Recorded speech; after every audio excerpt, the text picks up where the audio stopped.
بسم اللہ الرحمن الرحیم۔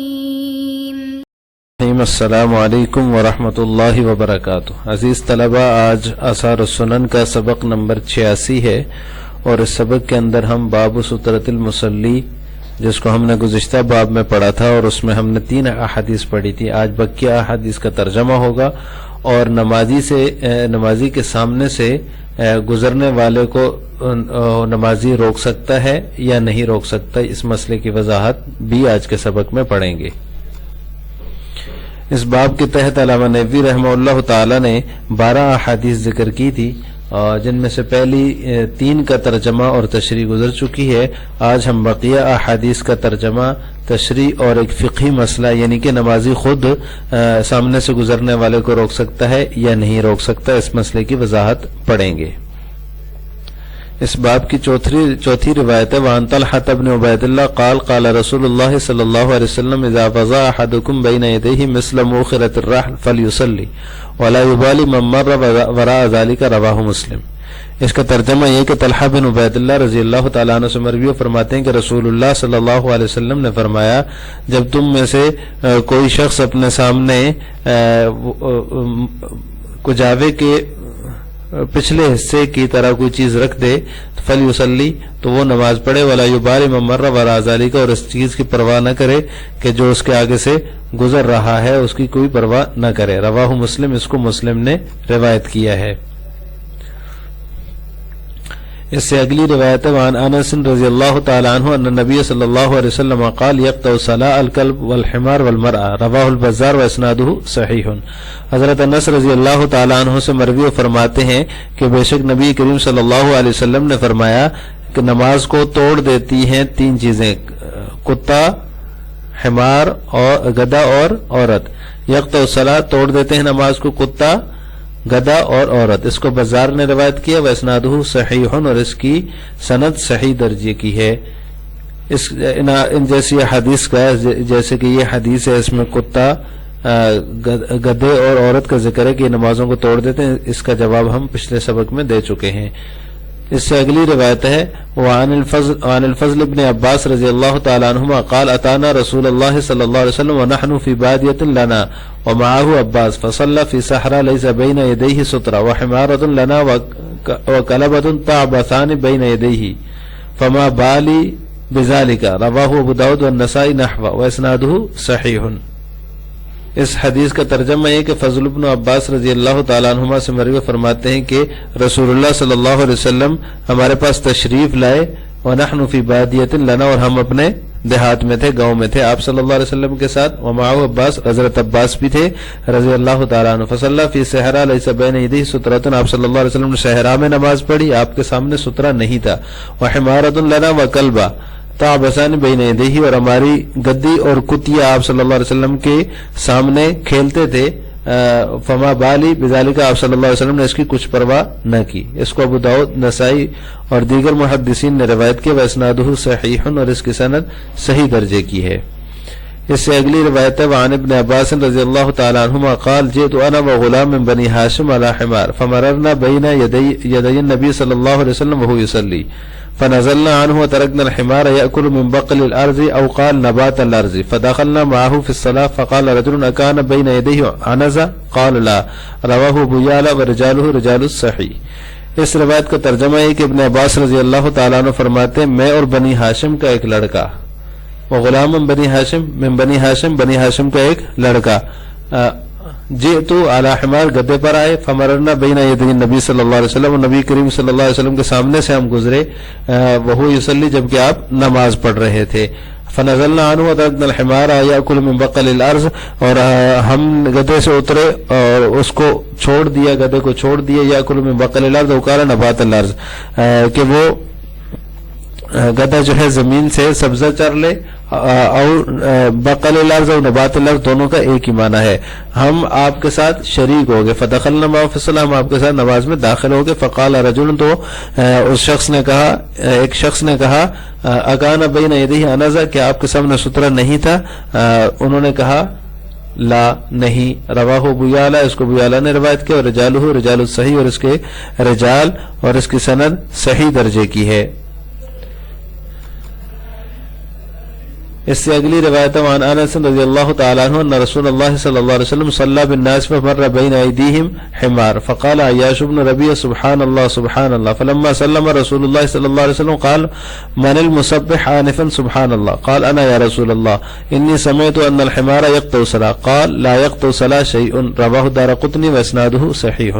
اس کا ترجمہ یہ کہ حضرت انس رضی اللہ تعالی عنہ سے مروی فرماتے ہیں کہ رسول اللہ صلی اللہ علیہ وسلم نے لوگوں کو نماز پڑھائی اور آپ کے سامنے سے گدھا فمر بین ایدیہم حمار، ان کے سامنے سے گدھا گزر گیا۔ عیاش بن ربیع رضی اللہ تعالیٰ عنہ نے کہا سبحان اللہ۔ رسول اللہ صلی اللہ علیہ وسلم نے جب سلام پھیرا تو پوچھا من المسبح آنفا سبحان اللہ، تو سلام پھیرنے کے بعد آپ نے پوچھا کہ سبحان اللہ کی تسبیح کس نے پڑھی ہے، ابھی کون تھا سبحان اللہ جو کہہ رہا تھا؟ قال انا یا رسول اللہ، عیاش بن ربیع نے کہا میں نے کہا یا رسول اللہ انی سمعت ان الحمار، میں نے سنا ہے کہ گدھا یقطع الصلاۃ نماز کو توڑ دیتا ہے۔ قال لا یقطع الصلاۃ شیء، آپ نے فرمایا نماز کو کوئی چیز نہیں توڑ سکتی۔ رواہ الدارقطنی واسنادہ حسن، اس کی سند حسن درجے کی اور اس کو دارقطنی نے روایت کیا ہے۔ اس سے اگلی روایت ہے وعن سالم بن عبداللہ ان عبداللہ بن عمر رضی اللہ تعالی عنہما کان یقول لا یقطع الصلاۃ شیء مما یمر بین یدی المصلی، رواہ مالک واسنادہ صحیح۔ سالم بن عبداللہ سے مروی ہے کہ وہ فرماتے ہیں کہ عبداللہ بن عمر رضی اللہ تعالی عنہما نے فرمایا کرتے تھے لا یقطع الصلاۃ شیء، کوئی چیز بھی نماز کو توڑ نہیں سکتی ان چیزوں میں سے جو نمازی کے سامنے سے گزریں۔ رواہ مالک، اس کو مالک نے روایت کیا، واسنادہ صحیح، اور اس کی سند صحیح درجے کی ہے۔ اس سے اگلی روایت عنہ قال قیل لابن عمر رضی اللہ تعالی عنہما ان عبداللہ بن عیاش بن ابی ربیعہ یقول یقطع صلاۃ الکلب والحمار فقال ابن عمر لا یقطع صلاۃ المسلم شیء، رواہ الطحاوی واسنادہ صحیح۔ انہی سے مروی یعنی کہ سالم بن عبداللہ سے مروی فرماتے ہیں کہ ابن عمر رضی اللہ تعالی عنہما کو کہا گیا ان عبداللہ بن عیاش بن ابی ربیعہ کہ عبداللہ بن عیاش بن ابی ربیعہ فرماتے ہیں یقطع صلاۃ الکلب والحمار، کہ نماز کو توڑ دیتے ہیں کتا اور گدھا۔ فقال ابن عمر، تو ابن عمر رضی اللہ تعالی عنہما نے فرمایا لا یقطع صلاۃ المسلم شیء، مسلمان کی نماز کو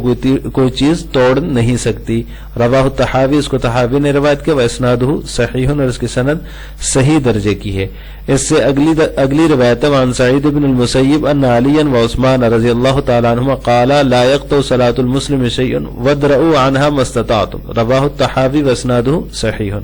اس روایت کا ترجمہ ہے کہ سعید بن مسیب رحمہ اللہ سے مروی ہے کہ بے شک حضرت علی اور حضرت عثمان رضی اللہ تعالی عنہما فرمایا کرتے تھے لا یقطع صلاۃ المسلم شیء، مسلمان کی نماز کو کوئی چیز نہیں توڑ سکتی، وَدْرَؤُوا عَنْهَا مَسْتَطَعْتُمْ، اور اپنی استطاعت کے بقدر اس چیز کو ہٹا دو۔ رواہ الطحاوی، اس کو طحاوی نے روایت کیا، واسنادہ صحیح، اور اس کی سند صحیح درجے کی ہے۔ اب اس حدیث کے اندر فرمایا وَدْرَؤُوا مَسْتَطَعْتُمْ، یعنی جتنی استطاعت ہو اس چیز کو ہٹانے کی اس چیز کو ہٹا دے نمازی۔ تو مسئلہ یہاں پر یہ بیان کیا جاتا ہے کہ نمازی کا سامنے سے گزرنے والے کو روکنا اشارے کے ذریعے سے یا تسبیح سبحان اللہ وغیرہ کہہ کر یہ صحیح ہے یا نہیں ہے، مسئلہ یہ ہے۔ اس میں جو علماء کا فقہا کا اختلاف ہے۔ جمہور ائمہ ثلاثہ کے نزدیک جو ہے نمازی کے لیے اشارہ کر دینا یا پھر سبحان اللہ کہہ دینا تاکہ سامنے سے گزرنے والے کو پتہ چل جائے کہ یہ بندہ نماز پڑھ رہا ہے۔ بعض اوقات ہوتا ہے کوئی غفلت میں گزر رہا ہوتا ہے، اس کو پتہ نہیں ہوتا،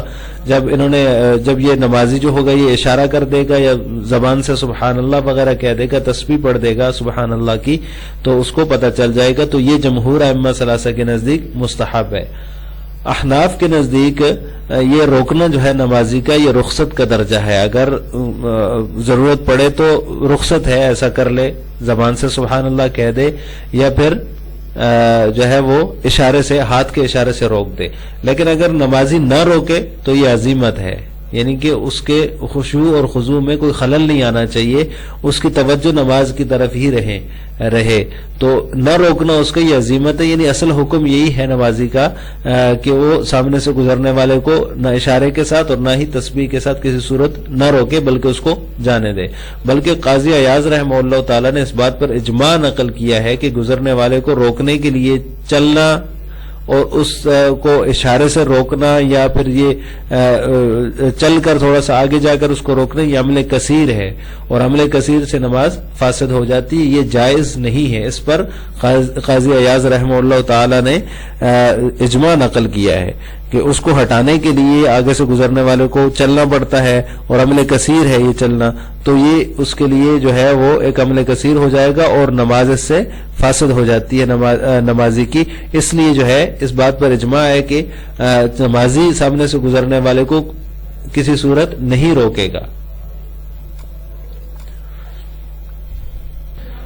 اس باب کی آخری روایت عن ابی ہریرہ رضی اللہ تعالی عنہ ان رسول اللہ صلی اللہ علیہ وسلم قال اذا صلى احدكم فليجعل تلقاء وجهه شيئا فإن لم يجد فلينصب عصا فإن لم يكن معه عصا فليخطط خطا ثم لا يضره ما مر امامه رواه ابو داود وابن خزیمہ واحمد واسناده ضعیف۔ حضرت ابو ہریرہ رضی اللہ تعالیٰ عنہ سے مروی فرماتے ہیں کہ رسول اللہ صلی اللہ علیہ وسلم نے فرمایا جب تم میں سے کوئی نماز پڑھے تو اپنے چہرے کے سامنے کوئی چیز رکھ لے، فَإِن يَجِدْ فَلْيَنْصِبْ عَصًا، اگر کوئی اور چیز نہ ہو اس کے پاس، اگر کوئی چیز نہیں پاتا تو لاٹھی کھڑی کر دے، فَإِن لَمْ يَكُن مَعَهُ عَصًا، اگر اس کے پاس لاٹھی بھی نہیں ہے، فَلْيُخَطِّطْ خَطًّا، تو وہ ایک لکیر کھینچ دے،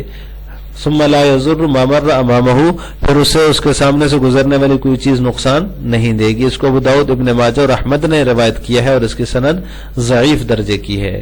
اب اگر کوئی شخص جو ہے وہ اس کے سامنے رکھنے کے لیے اس کے پاس کوئی چیز نہیں ہے، نماز پڑھنا چاہتا ہے، تو بہتر تو یہ ہے کہ جیسے حدیث میں بیان ہوئے کہ کوئی چیز رکھ دے، اگر کوئی چیز نہیں ہے کوئی لاٹھی ہی کھڑی کر دے، اگر لاٹھی بھی اس کے پاس نہیں ہے تو پھر اس حدیث میں یہ بیان ہوا ہے کہ وہ اپنے سامنے ایک خط کھینچ دے، ایک لکیر کھینچ دے تاکہ ایک آڑ سی بن جائے، تو اس کو یہاں پر بیان کیا گیا اس حدیث کے اندر۔ تو اگر نمازی کو سترے کے لیے کوئی چیز نہیں ملتی تو امام احمد رحمہ اللہ تعالیٰ کا یہ مذہب فرماتے ہیں کہ اپنے سامنے زمین پر لکیر کھینچ دے اور خط کھینچ دے۔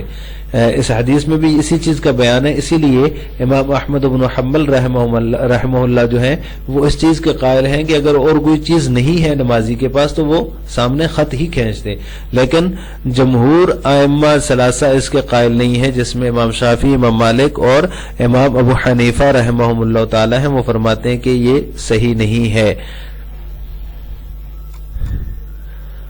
آج کے سبق کا خلاصہ یہ ہوا کہ ہم نے باب سترۃ المصلی کی 9 احادیث کا ترجمہ اور تشریح، کیونکہ 3 جو ہے وہ گزشتہ سبق میں سبق نمبر 86 میں گزر چکی ہیں، آج سبق نمبر 87 کے اندر ہم نے سترۃ المصلی کی 9 احادیث کا ترجمہ، تشریح اور ایک فقہی مسئلے کی تفصیل پڑھی ہے کہ نمازی خود جو ہے سامنے سے گزرنے والوں کو اشارے کے ساتھ یا تسبیح کے ساتھ روک سکتا ہے یا نہیں روک سکتا، اس مسئلے کی تفصیل پڑھی ہے۔ تو اس مسئلے میں قاضی ایاز رحمہ اللہ تعالی نے اجماع نقل کیا ہے کہ وہ سامنے سے گزرنے والے کو نمازی خود نہ روکے۔ ویسے بھی احناف کے نزدیک عزیمت یہی ہے کہ اس کو نہ روکے بلکہ گزرنے دے، جبکہ دیگر حضرات کے نزدیک جو ہے وہ اشارے کے ساتھ یا تسبیح کے ساتھ روکنا مستحب ہے۔ آخر میں آپ سے 2 سوال ہیں، کیا نمازی کے سامنے سے گزرنے والے کو نمازی خود روک سکتا ہے یا نہیں روک سکتا؟ اس کا جواب آپ نے کمنٹ باکس میں دینا ہے۔ اور دوسرا سوال ہے، اگر سترہ کے لیے کوئی چیز نہ ملے تو ہاتھ سے خط کھینچنا جائز ہے یا صحیح نہیں ہے؟ اس کا جواب بھی آپ نے کمنٹ باکس میں دینا ہے۔ السلام علیکم ورحمۃ اللہ وبرکاتہ۔